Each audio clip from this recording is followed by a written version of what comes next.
Okay, we're going to go ahead and get started. In the meantime, as you keep coming in, just put your name and your organization in the chat.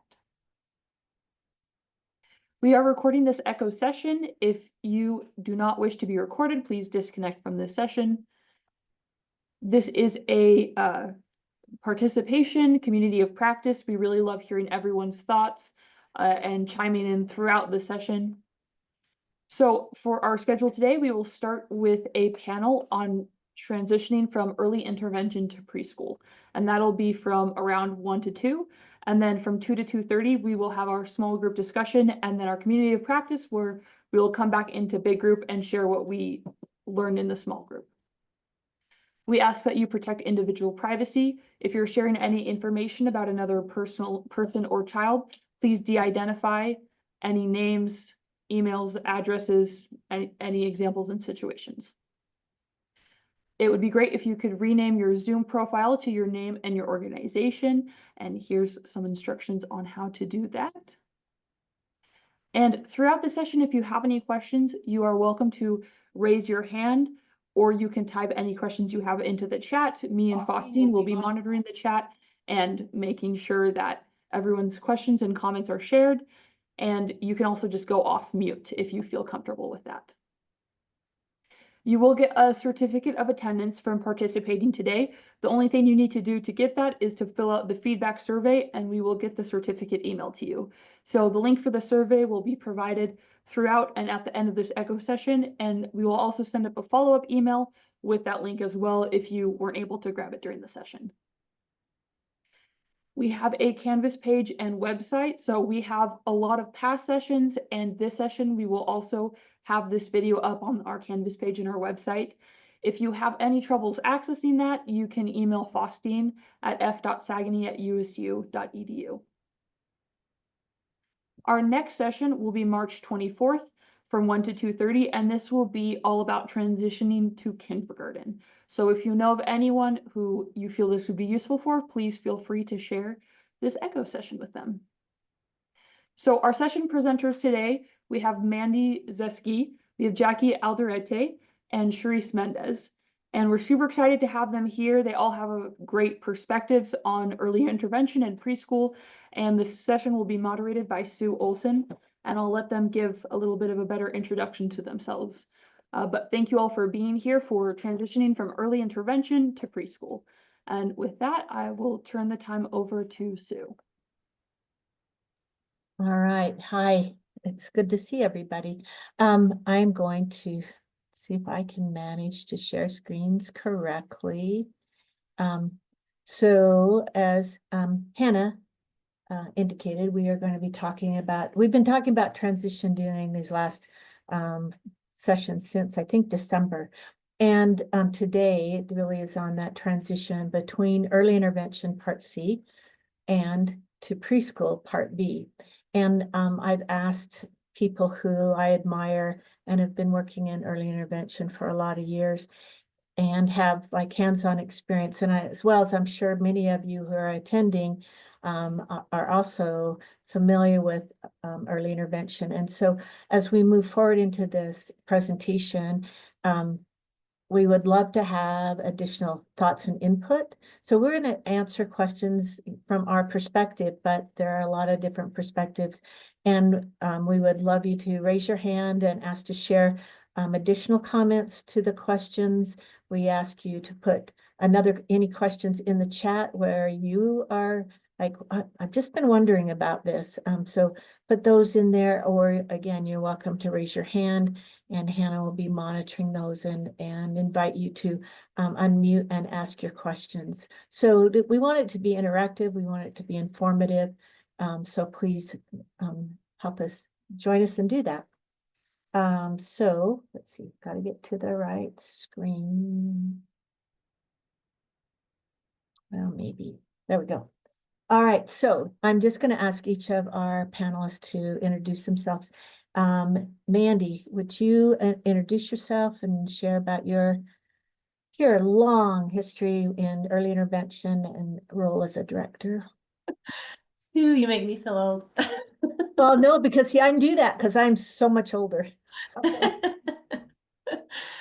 I'm Mandy Zeschke. I am currently the program coordinator for Davis Early Intervention in Davis County.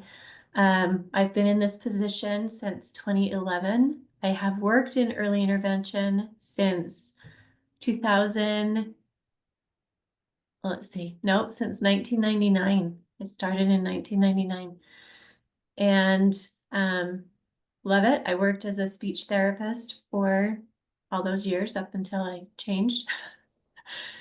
And we do in Davis, we do have a service coordinator model. So we have dedicated service coordinators, and my input will be from that perspective. That's great. Thank you, Mandy.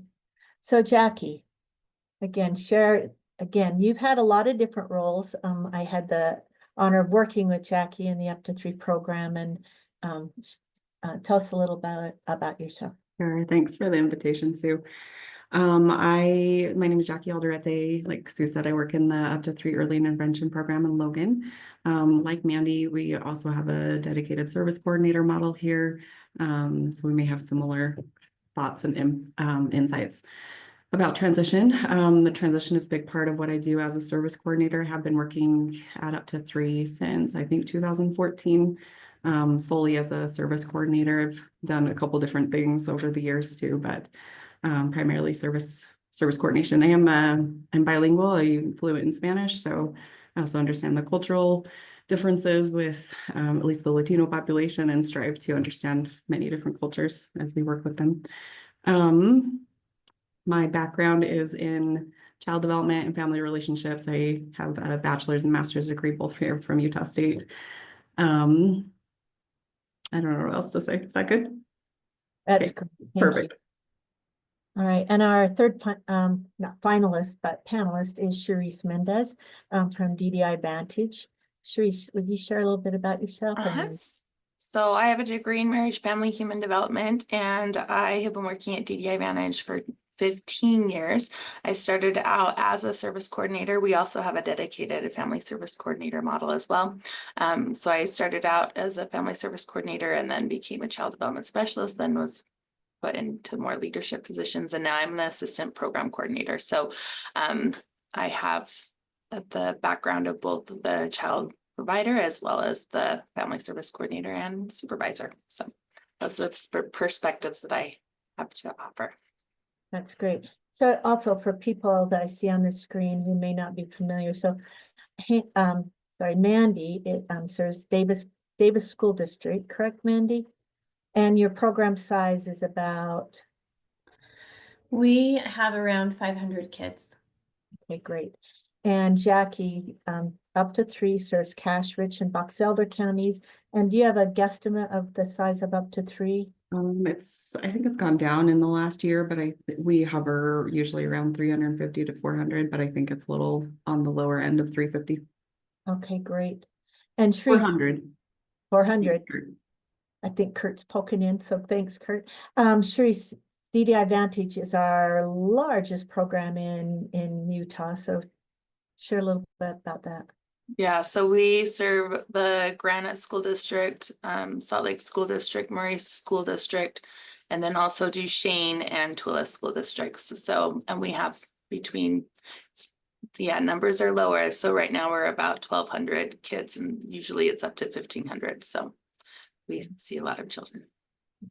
So the one thing that I didn't probably have represented in our panelists is a smaller program like the Southeast program we work with that have more of that kind of issues around transition that occur in frontier programs. So if there's any of you out there, so Myrna, I see that you're on, share any perspectives that you have from those small programs, and it's different. And so please share any thoughts that you have as we go forward.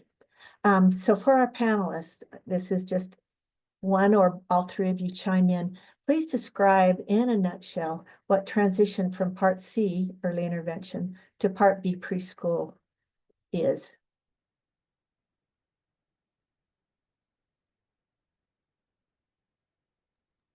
Everybody's being quiet, I'll take the lead. So transitioning from Part C, which is early intervention services end at 3 years of age. And so we work with the school districts to, if there's a child who is delayed in any way that might impact their learning, then we have transition into the school district, which is called Part B, and that starts with preschool. Mandy, more to share? Jacque?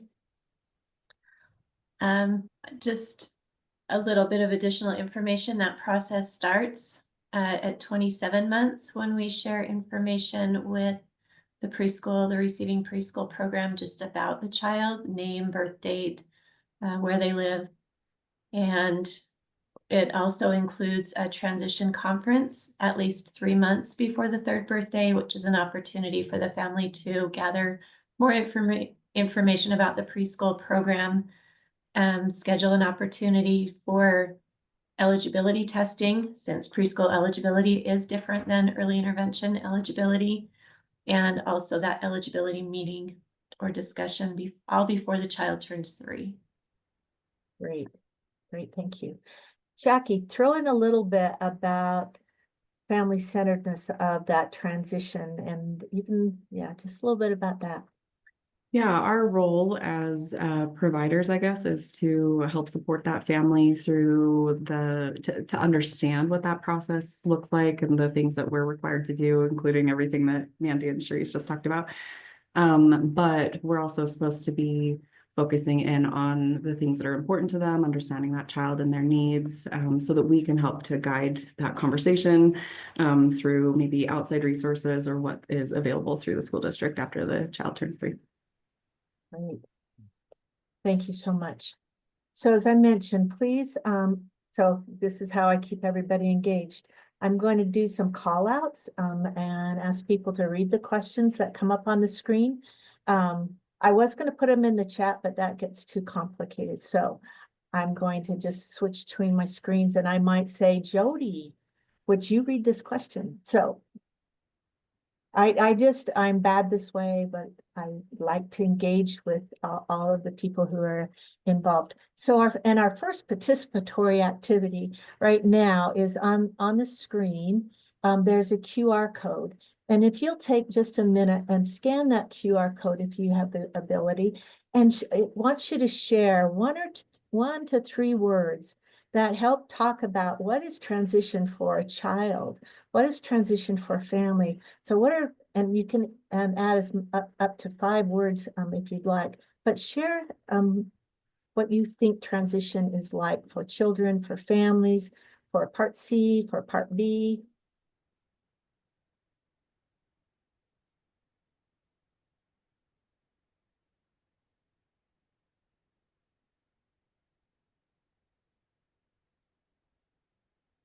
I'm going to give this another couple of seconds, and then I'm going to switch screens so we can watch the word bubble grow.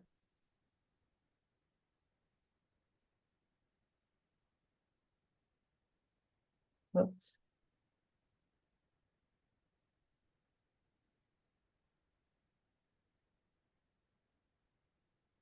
So in a word bubble, the words that are bigger means more people said same or similar words. So exciting, stressful. They're kind of our biggest ones.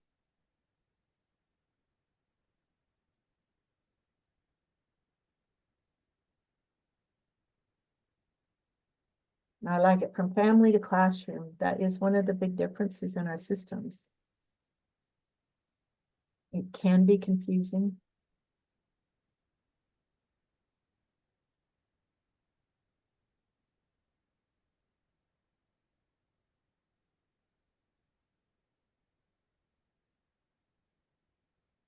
Hey, give it another like 15, 20 seconds.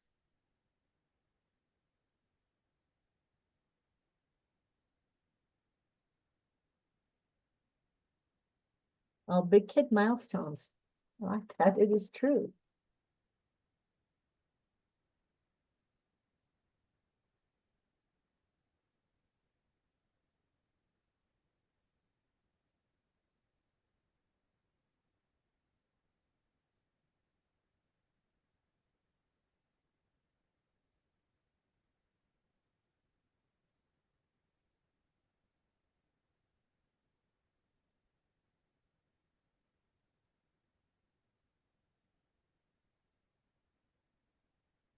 All right, so I'm just gonna reach out. So Melissa Westbrook, help me with your name from Let Them Be Kids. Yeah, it's Westbrook.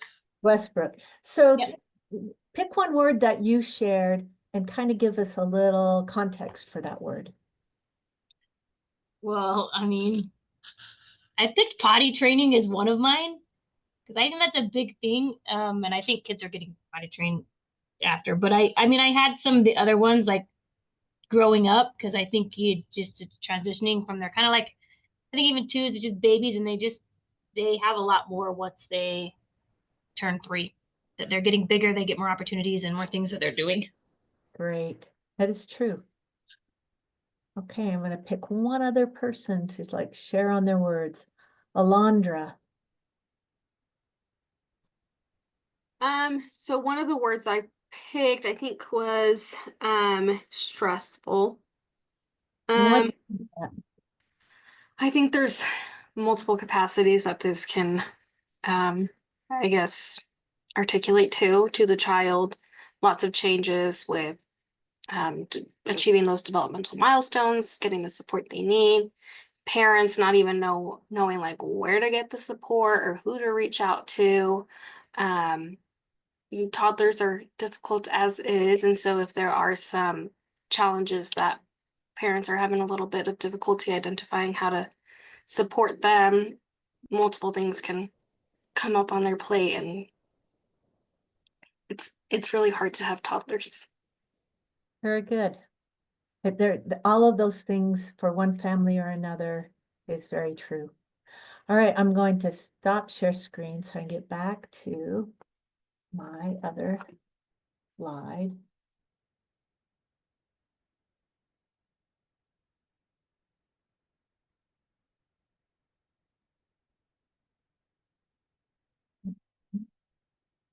Before I become a little challenged.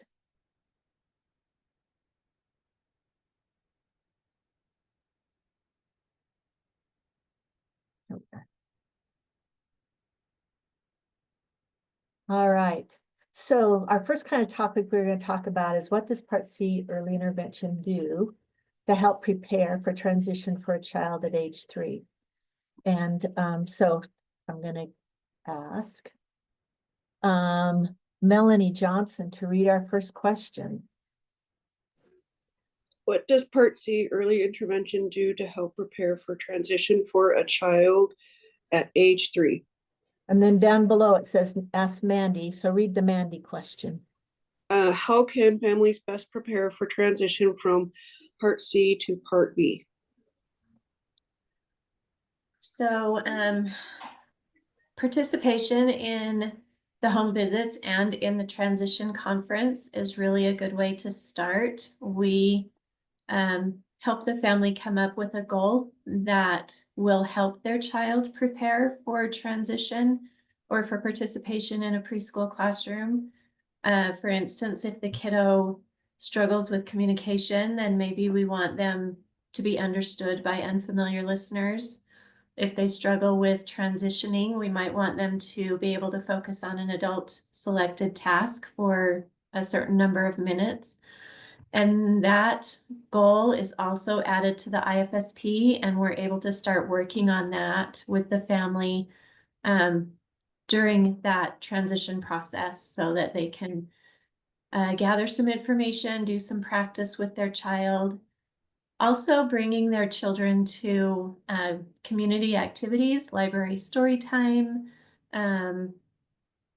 park days, just getting out to different places where other kids might be so that they can learn about the social emotional aspects of being with other children is a good way to prepare. Thanks, Mandy, and thanks, Melanie. I appreciate that. Deborah, would you read the next question for Jacque? Deborah Faust. What are best practices for transition? I believe that there's a lot of really good best practices for transition. So I listed out a few. So I believe obviously good communication with the family is really crucial. I mentioned this earlier, but I really think knowing the family as well as the child and what those needs are so that we can help facilitate a conversation with the family is really important. Obviously, in our world, we have regulations that Baby Watch creates for us, so we have to follow those things. Those are our best practices as well.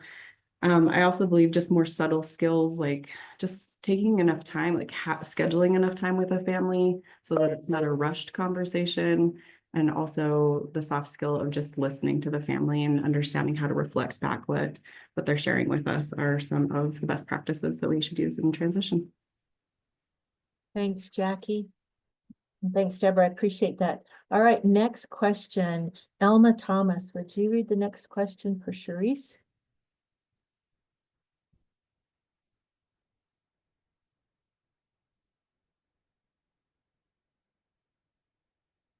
I think you're off mute, but we can't hear you.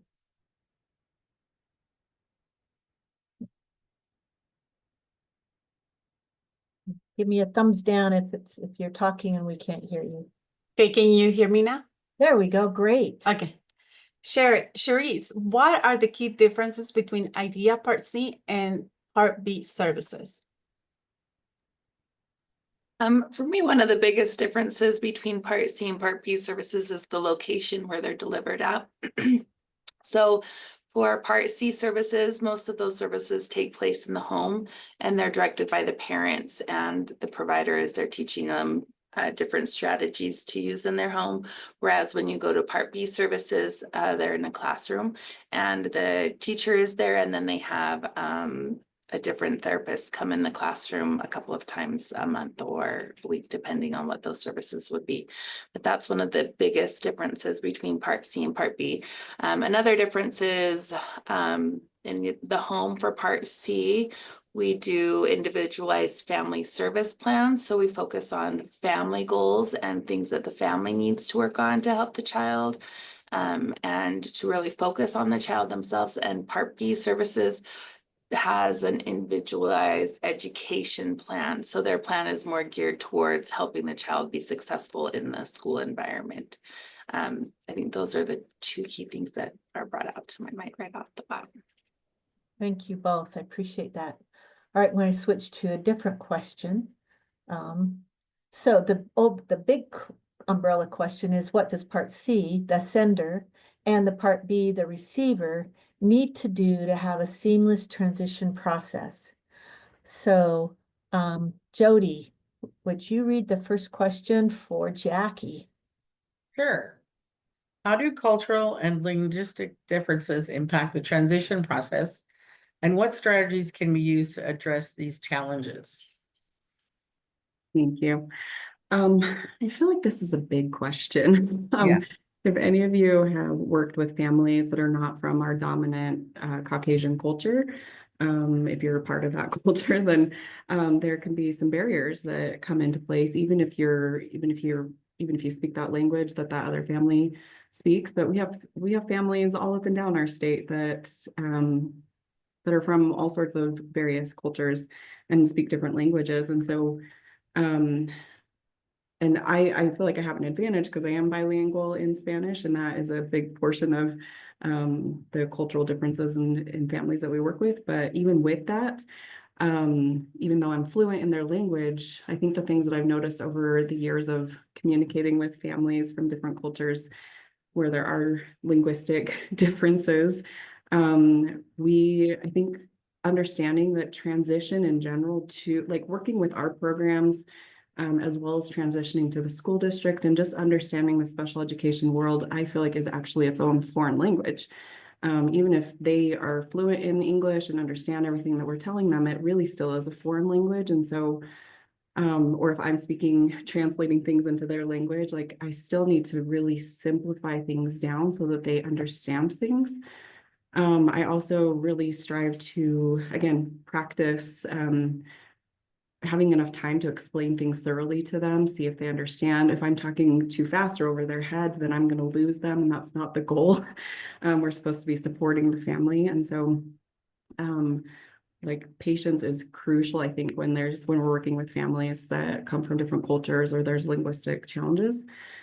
I really in English or in any other culture or other language, I think we just need to assume that they don't automatically understand what we're talking about.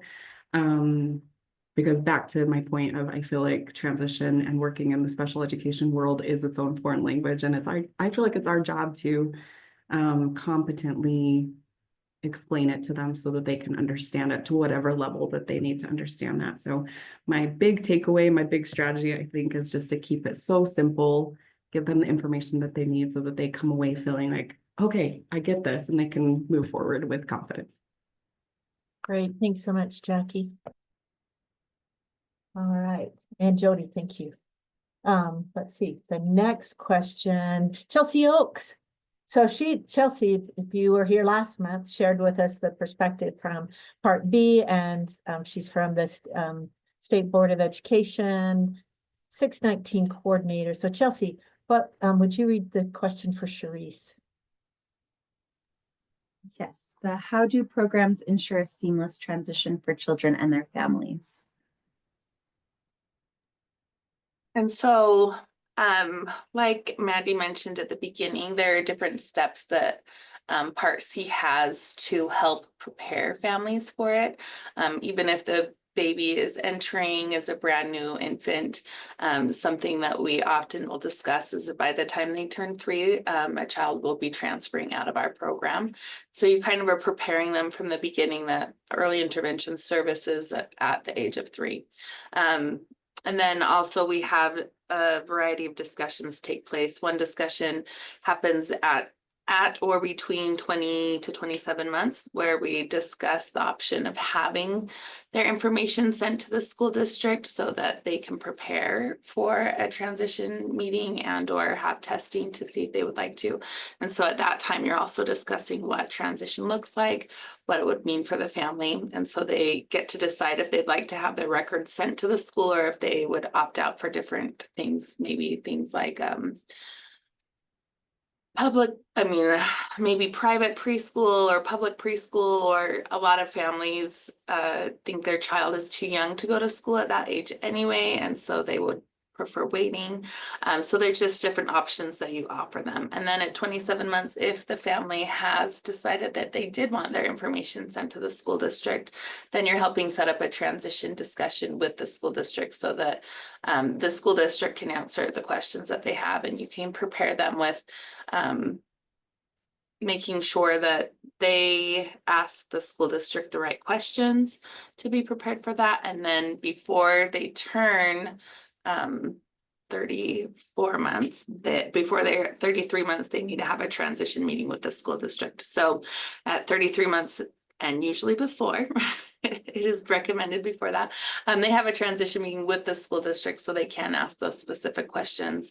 And then they talk about when the evaluation will take place and then that transition into the school district. So there are a lot of steps that get you into meeting with Part B services.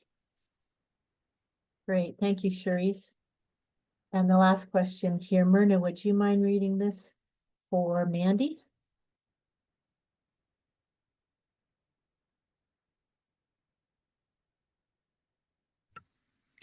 Yeah, sorry, couldn't find my cursor. What are some successful examples of transition initiatives that have been implemented by your program? Oh, little wording problem there. So we have, we offer families an opportunity to come to community activities. We hold those monthly at parks or at our centers or at the mall or wherever we can that kids can go and play and have fun. It's an opportunity for the families to be around other kids, for the kids to be around other kids, for the families to interact with one another. We've also worked with libraries, the local libraries in our county, to have library story times geared specifically to early intervention kiddos, and any kids in the library are welcome to attend.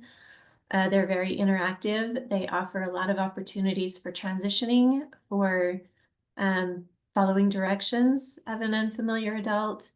We just want families to know that there are those opportunities to have their children in the community to learn about transitioning and about adult chosen activities.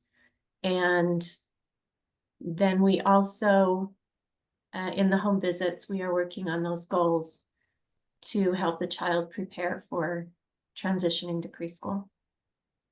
Great, thanks, Mandy. All right, it takes a lot of extra effort to get those community activities going, and so that you do them monthly is really such an advantage for your families. All right, the next big question, what does Part C do to support families during transition from Part C to B? And we've kind of been talking about that all along. Is it Marquella? Are you saying your name right? It's Markel. Yeah, Would you read the question for Cherice, please? of course. How can early intervention providers support families during the transition process? So some of those words that popped up were like scared, change, growth. And those are some of the questions that the parents have. And so as a provider working with parents, you really are guiding them through that process and helping them understand what it will look like for transitioning into the preschool setting.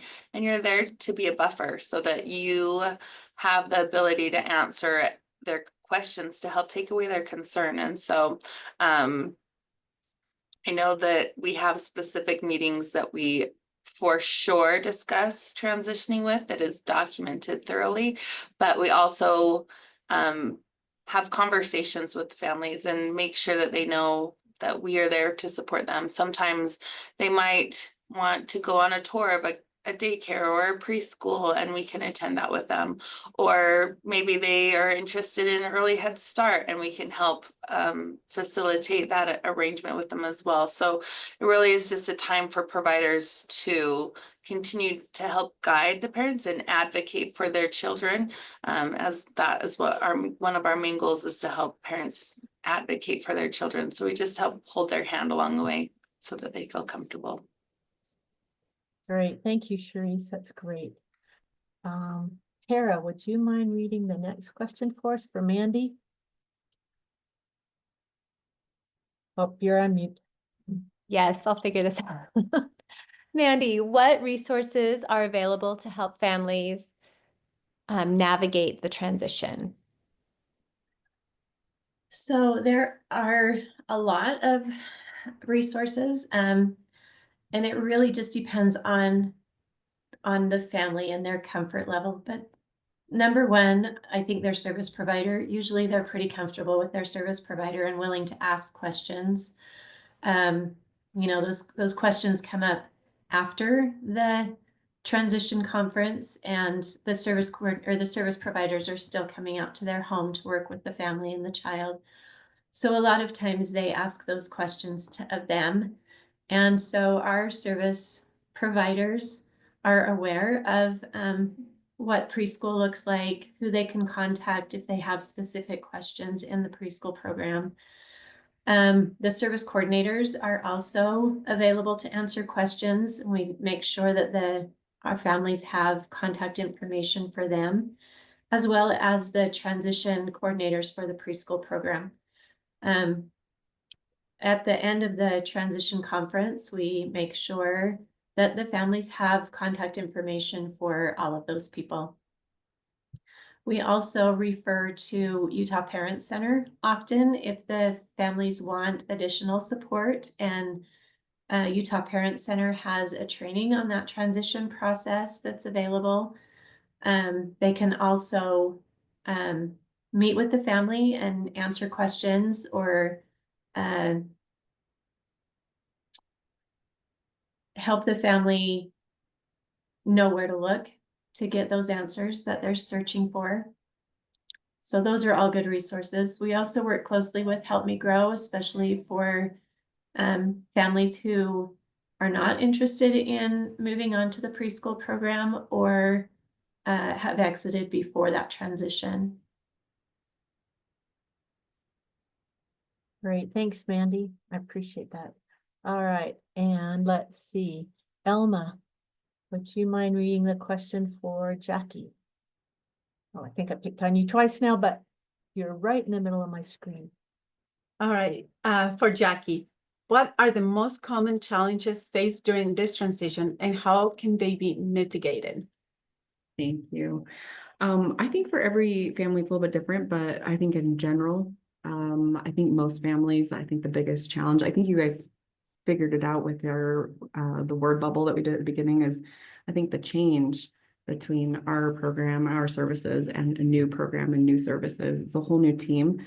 I don't see a lot of families like express that very often, but it's just kind of under the surface of, it's like, whoa, there's some change in the air and I don't know what to expect. And I think I would boil it down to like, it's hard when a family's gotten used to working with us and they built a good trusting relationship, assuming that they've built a good trusting relationship with our team. And then we're telling them, hey, it's time to move on to a new team and a new system, a new program. There's a lot of uncertainty with that, especially with their children who do have special needs, and they're most families are highly concerned about their kids and helping them get the help that they need in the future. So I find that is one of the biggest challenges I think that families face, probably emotionally going through the change transition. I think the second challenge that I see often is just kind of the confusion or just not knowing what to expect. But I think the process that we all follow in walking them through the transition steps and information, I think helps to minimize that confusion and lack of understanding about what's coming and what to expect. But I feel like in order to help mitigate, right, that big change and like the trust, well, the change between working with people that they trust and people that they are not so sure about maybe in the future, is good solid information, helping them to understand who these people are, knowing that we have good trusting relationships with them, that they're there to take care of their children and what to expect, and really just empowering them. And I think we've spoken about this, but teaching our families how to advocate for their child's needs as they're working with us as well as with a new program. So Great, thanks, Jacque. Yep. So I'm not sure that there's any questions in the chat, but so here's my challenge. I know I can see from people's names that we have some childcare providers on. There's ABC Great Beginnings, and I think I saw Let Them Be Kids, and I see A to Z. So do you have questions about how childcare is involved in transition, or how it works, how you might want to be involved? So that's kind of my challenge, why Hannah lets me know if there's any questions in the chat.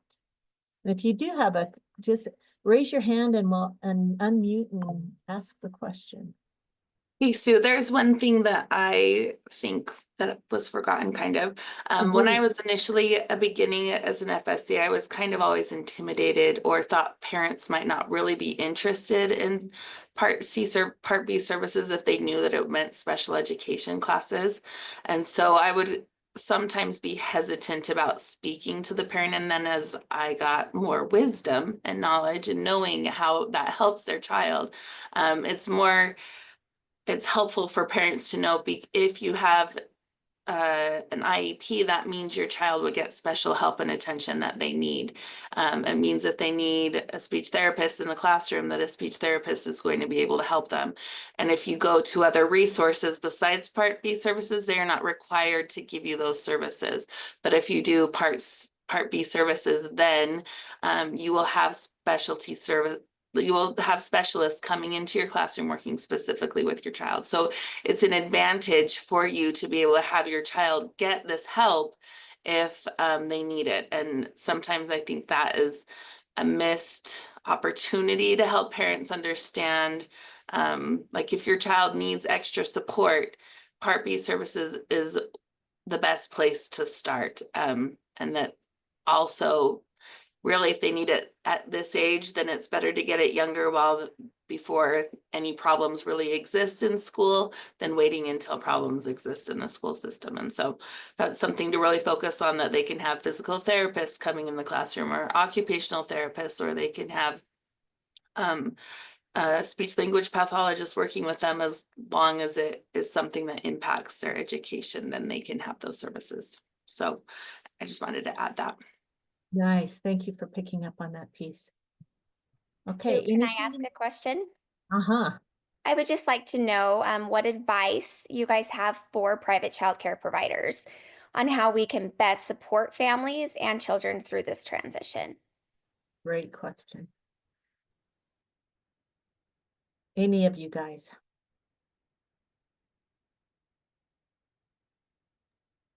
I would say being familiar with how the preschools work, like especially like transportation to and from preschool, and the timing and things like that, so that as a child care center, you can answer those questions that the parents are bringing. If their child is in childcare, how are they going to get to preschool and how are they going to get back? If there's busing available, or if the child care center has transportation that they offer. That's a big one. I know transportation is just a stickler. I love those thoughts, Mandy. My thoughts went in a different direction. I actually think maybe this is because the role that I play in transition with families is, I feel like my role is really educating the families and having conversations with them about what are their concerns for their child and how can we build that into our plan on how we're supporting over the next couple of months to help that child make progress so that they're a little bit better prepared to transition to a school environment. And I think that's very appropriate for your guys' setting, is to maybe just have a quick conversation with families. It would, like, two thoughts in mind. First of all, ask them, like, where are you guys at with your transition process, or what's your discussion been like so far with your early intervention program or with the school if they've already transitioned over there. Like, what are you guys working on? What are your goals? How can I help support that, I guess, is the big takeaway from that. And then if they are kind of giving you like a deer in the headlights look, like, I don't know what you're talking about, then maybe you just facilitate a conversation for 2 or 3 minutes around, I'm noticing your child is doing these things, like, these are your strengths. We might need to focus on these couple of things to help them be a little bit more better prepared as they're transitioning from here to here. Because what I notice is a lot of parents don't seem to, that's not a priority for them. They're just surviving. I think most of the time they're just trying to take care of getting everybody out the door and fed and back to bed, on a daily routine. And I think our role and responsibility is to kind of highlight, like, hey, your child might need to get some support with these developmental areas, so that your child can be better prepared in the future. Great, thanks, Amy. Cherice, did you have anything you wanted to add from perspective of DDI? Okay, great. All right, well, there's no other questions. Anybody else? Okay, so we have one last question, and then we're going to go to breakout and get everybody's expertise to help inform our work. So this last question, what are state and community resources available for families who have children getting ready for or are involved in the transition process? So Mandy brought up a great one, the Utah Parent Center. So if someone wants to talk a little bit more about that as well, would be great. But let's see, who do I pick on today? Ankita, would you read the question for Mandy? What role do community-based services play in supporting children and families during the transition? So we all know that it takes a village to raise a family, to raise a child, and families that are involved in child care centers. I really liked Jacque's suggestions to, let families know what you're seeing, the strengths and the challenges that the kiddos are having. It's really hard for early intervention providers who see the child maybe once or twice a month to know all the challenges that the family and the child are facing. So I think those child care centers who are seeing the child on a regular basis are a really great place to start advocating for the child and helping the family recognize the opportunities that a child has to learn and grow and prepare for the future. Other things, libraries have their story times, and those librarians are amazing. They pick up on things, and after our story times, a lot of times they will come and just talk to the providers and ask, what could I do better to help? You know, this child was having a really hard time staying on task. What suggestions do you have for me? And it's just a great opportunity to draw in those community-based services to provide education and support for them so that they can help families that they're seeing when we're not there. Utah Parent Center is great. There is a Utah Parent Center representative, I believe, affiliated with each school district. So that's a great jumping off point if you have questions or need additional information or support. They provide trainings. They have information. If they receive a question and don't know the answer, they will call me and ask so that they are making sure they give the parent the correct information. I think anywhere a child is a great place to start in asking questions and getting answers for that support that's needed for all families. That's great. Thanks, Mandy. Okay, Adela, would you read our next question to Jacque? If you're...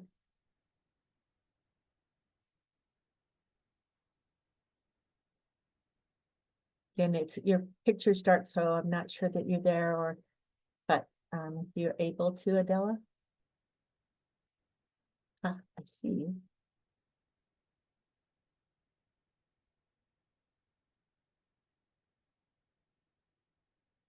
If you're talking to us, we can't hear you if you're still on mute.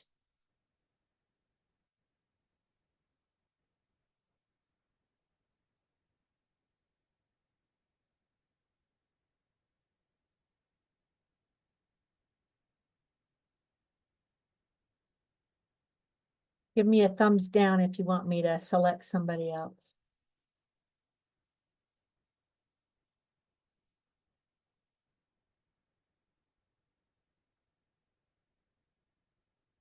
All right. I can read it, Sue. This is Okay. Denise Johnson. We're reading Jacque's, right? Uh-huh. Okay. What resources are available to families to help them navigate the transition?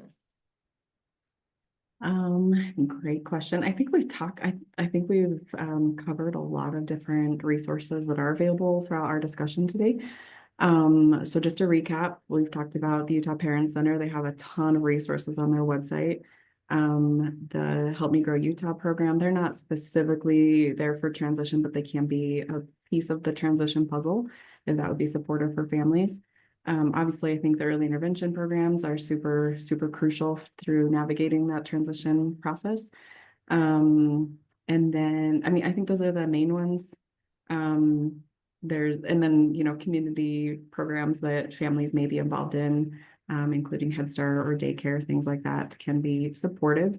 I think those are the main things that I've utilized and seen in the past to help as resources. I'm sure there's other things that we don't, I think those are the main ones. Great, thanks, Jacque. Hey, Adela, I saw that your screen popped up. Or if you're able, would you read for Cherice?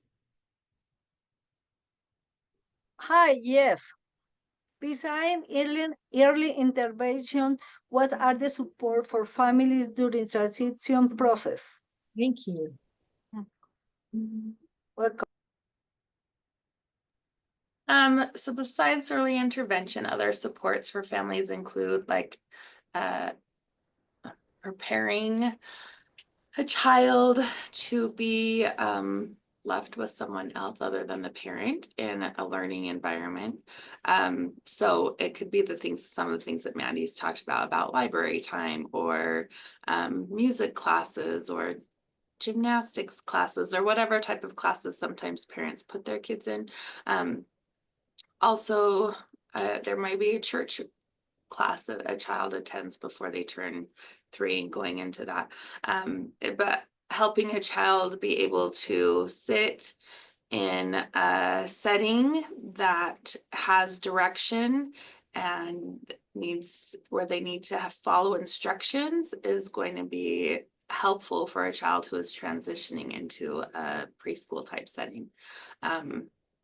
So they might attend a class or do soccer or swimming or anything like that in the community is something that could help that child be prepared for transitioning into a preschool setting as well.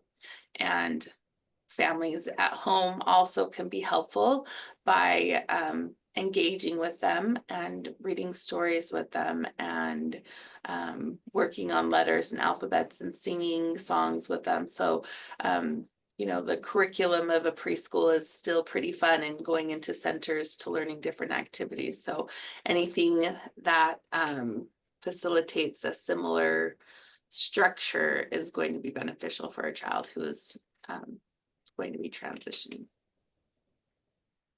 Great, thank you so much. All right, so now we are going to learn about the expertise of our audience because I recognize so many names and there's so many wonderful perspectives from this group. So I don't know, Faustine or Hannah, how many groups do we have today that will do breakout? So we will have 3 groups. So I'll send about 2 questions to each group. Okay, great. So the idea is just brainstorm, have ideas. What do you think and what have you found that's been helpful? And then we're in breakouts for about how long, Hannah? We'll be in breakouts for about 10 to 15 minutes. About 10 to 15 minutes. We come back to this larger group and then Hannah will ask each group to share 1 or 2 ideas that you feel are unique and will help everybody else. That's pretty much it. Yeah, and in your breakout groups, we would love to hear all of your thoughts on this discussion and go a little deeper with your specific programs. And for the hub members who are facilitating, if you wouldn't mind taking notes and sending those to Faustine, so we can get all of your great ideas and keep them on our website for people in the future to be able to look at. So with that, we're going to head into breakout groups and I'll send these questions for discussion. Feel free to take a minute and introduce yourselves. And we will see you back here around 2:05.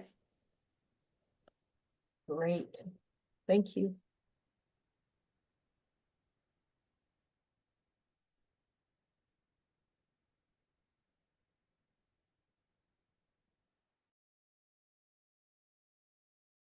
Groups, I hope you were able to have a good discussion.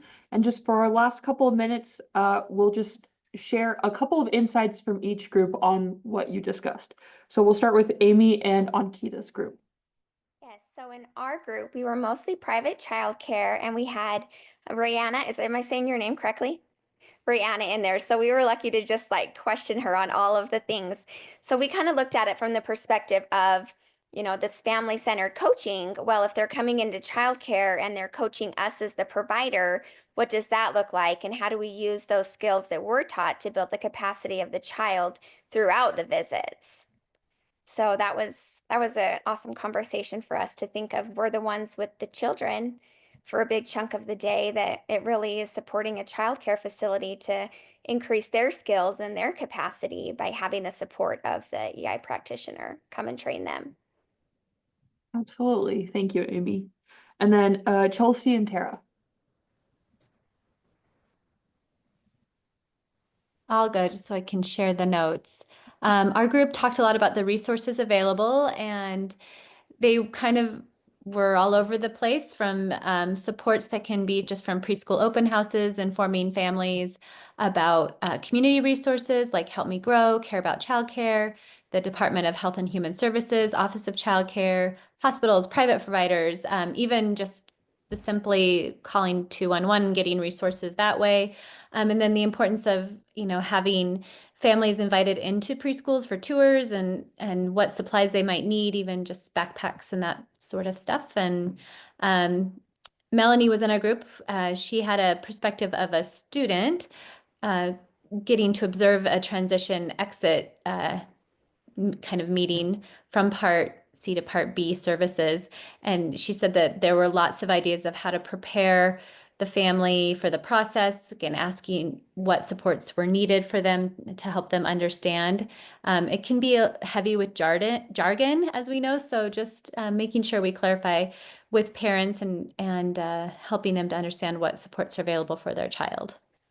Did I get everything? Someone else jump in if there was something I missed. Yeah, I love that note about the jargon. I know me, I'm just a program support here, so a lot of times people will say things and I'm like, I have no idea what you're talking about. So I can't even imagine how it is for parents who are having to raise kids and figure out everything with the process. So it's a great thing to keep in mind. Okay, and then last group, Mandy and Sue. I can go. I've got the notes. So we talked about ideas for parents to prepare their child for starting preschool. And we talked about, getting the parents' perspective, what they expect preschool to look like so that we can go forward from there to answer questions and give them more facts and information about what that preschool classroom might look like. We also talked about, whether the child qualifies or does not qualify. You might need to help the family work through the grief process of either recognizing that their child is still in need of services or is not. Sometimes that's a grief-inducing event also. And as providers, whoever's in the home, they just need to be prepared emotionally and mentally to help the family work through that. The suggestion was brought up to get the kiddos excited about preschool, and that's something that the parents can do is just make sure that the kiddo is excited about, getting a backpack and going and being around other kids and getting them used to being around other kids, and helping the families recognize that early services can help children progress faster, and possibly, if it's something like speech or motor or something like that, that the child might move out of services with that opportunity to be. I always tell families, kids see other kids their size talking and getting what they want, and then they want to talk, or moving and getting what they want, and then they want to move. So that preschool opportunity is amazing for that peer pressure, positive peer pressure. I love all of those, especially getting the kid excited. Like it might be a scary change for them, but it can also be something that's super positive and helpful. Well, thank you all for your input today and for joining us. Just a reminder to fill out the feedback survey so we can hear your thoughts on this, make sure we're covering all the topics that you'd like to hear in the future, and we'll get that certificate emailed to you. Our next session, just another reminder, will be March 24th. It'll be another Monday from 1 to 2:30, and we will be talking about some additional resources and supports for when you are transitioning into kindergarten. So thank you all for joining us, and we hope you have a great rest of your day.